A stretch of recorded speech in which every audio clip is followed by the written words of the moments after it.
আজি মই বনাবলৈ লৈছোঁ কেটলি মুখত দিয়া পিঠা। আপোনালোকে নিশ্চয় খাই ভাল পায়। চাই থাকিবচোন ভিডিঅ'টো মই কেনেকৈ বনাইছোঁ।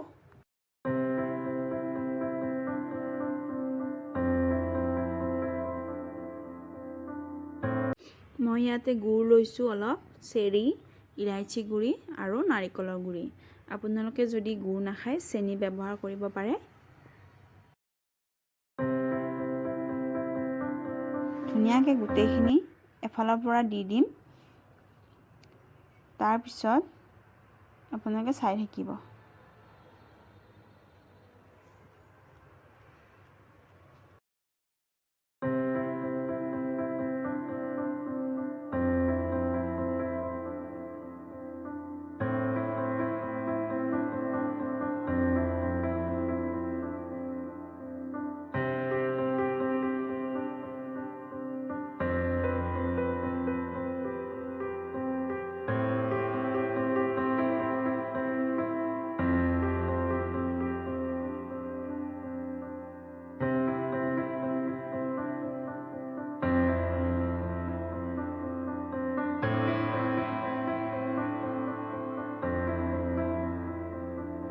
এতিয়া মই তিতা কাপোৰ এখনেৰে কেটলিৰ ঢাকনখন মুখখন বান্ধি দিলোঁ।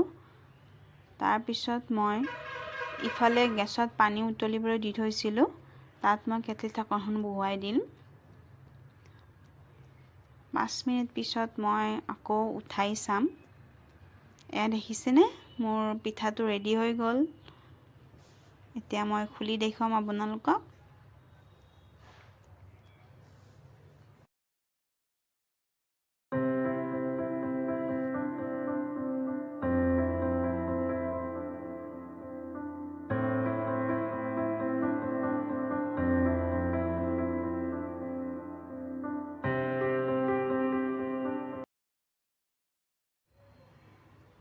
চাওকচোন পিঠাটো ইমান ধুনীয়া হৈছে।